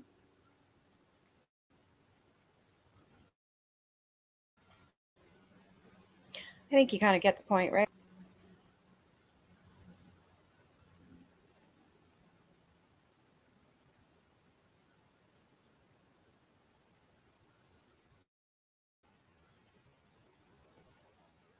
Yeah, you would study more about this. Many celebrities and politicians adopt private overseas. It's the only place you can report CSA and CSAM. And she's saying they're not good.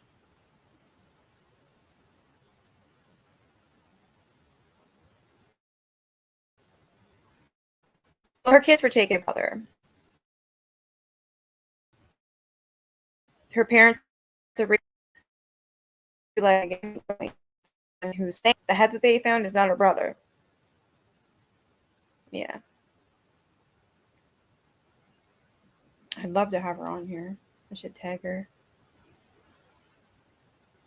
No, of course not all foster families, but the majority do. They're horrible people. Most of them are druggies and alcoholics who are looking for an extra income, and the extra income would come from the kid that you're supposed to be taking care of when normally they don't. They just get drunk all day. Fuck dinner. The kid can do whatever, right? Foster care is just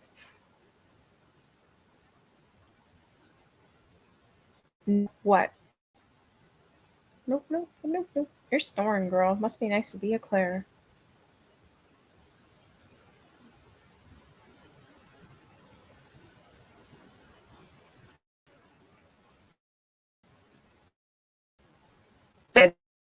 Dead. And then baby that she just had in foster care. Um, it's not working.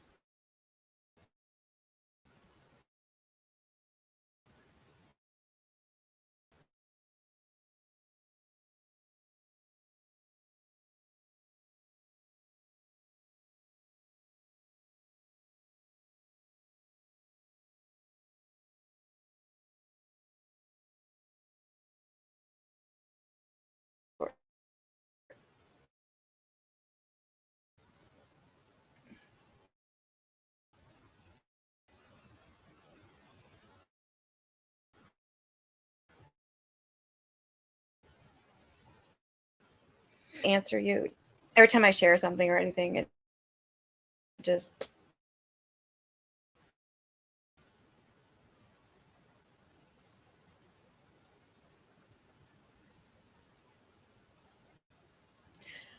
hopefully that's a little bit better.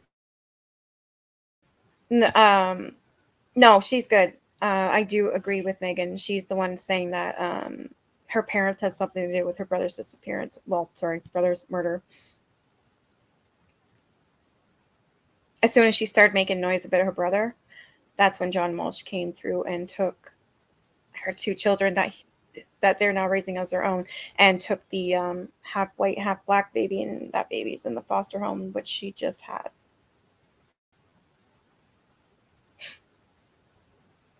Disgusting.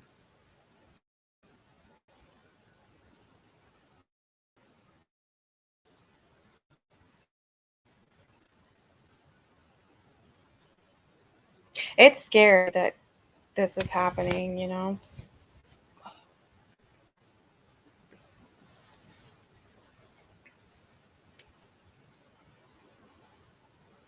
Oh, she's tweeting about everything, all the corruption, like all over the world. Someone apparently from the cult, a cult.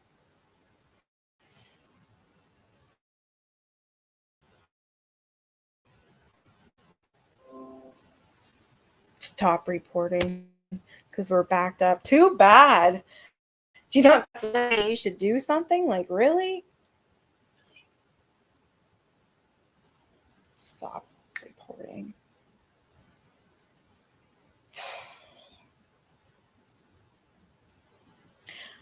I've already found a bunch of new laptops, but apparently they're not going to work as best as I thought they would. Trio, are you still here? Because I'm going to get off here and we are going to talk if you're not busy, because I can't. This is bullshit. I can't do anything. It's not fair. I don't know. I tried the speed test. I don't understand it like you do. I really do think it's just, I don't know. I want to, and like I told you before, I wanted to help you with that as well. With the pedo shit, we need to do our thing.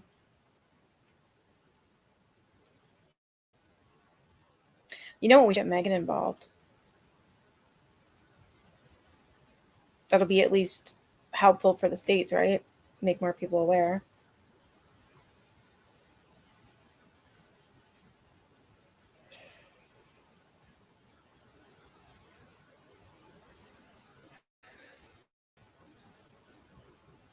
You guys ever get so mad your blood pressure goes up and then you start getting a headache?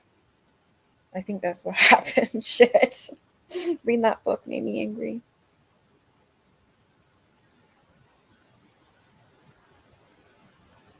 I'm not busy this weekend. We should really, really, really, really, really, really, really get into seeing how we're pretty much on the same topic, but get into it more.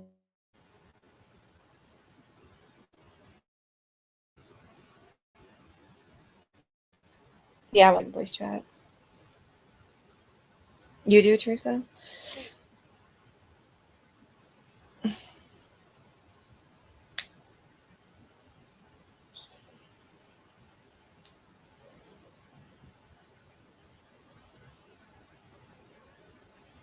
Yeah, I'm finally done the book, so I plan on watching the movie with you guys, Adam, the TV movie. I can't do that with this laptop like this, so I'm gonna talk to Trio after this, get it fixed. Hopefully. If not, I need to find a computer that's like a halfway decent, and then I can order it ASAP.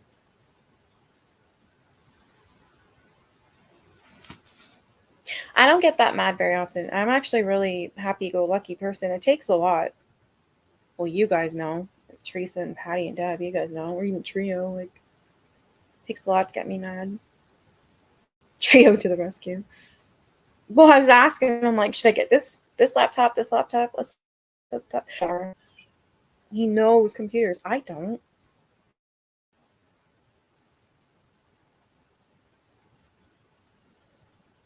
Yeah, I can do that. I still gotta upload that recording I left in my kids' room last night. There's that woman. You're a grenade. You've seen me freak out, and that was only half of it. It's more like if I'm hurt and tears start coming, look out. My mouth. I'm sure you'll help. So by the end of our conversation, I want to be on my way to buying a new laptop. I think that's the best. This thing I have right now, I think it's had it. Like I've got the number 1 button missing. I've had it for like 12 years. Really, eh? Crying, you hate it? I hate crying, but when I do, it's not because it's normally because I'm upset. I get so angry. You know, you get so mad, something happens to you, or but it just you get so fucking angry, and once you see those tears in your eyes, it's like, yeah, you might want to walk away. That's when I'm to the point where I will give myself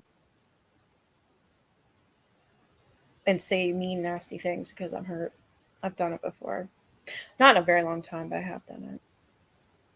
Then when I was younger, when that would happen, I'd use my fists. I was like, public school type thing though. Okay, maybe once in high school. She deserved it.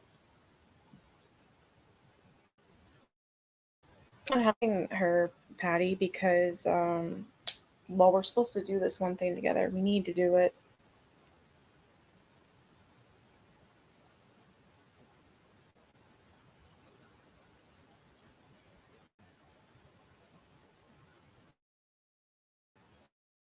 Great which it is.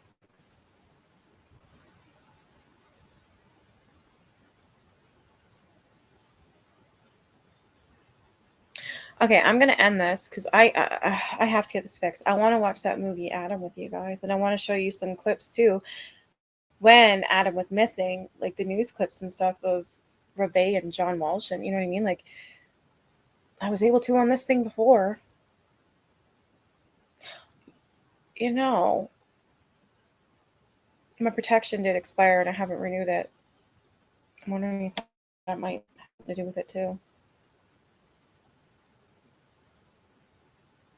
I just realized that. My firewall's down, all that shit. All right, I'm gonna go off here, try and figure this out. Hopefully, I can come back tomorrow with a brand new live. That'll be fun. I can actually show a video. Or, I don't know, show a page. Or talk to someone or anything without going in and out. I'm sorry my computer sucks right now, this laptop thing. I am going to get fixed ASAP. I'm going to work on it tonight. All right, you guys, I'm hoping to be back tomorrow. If I do come back tomorrow, I'll be at 7. All right, you guys have a good night. Bye.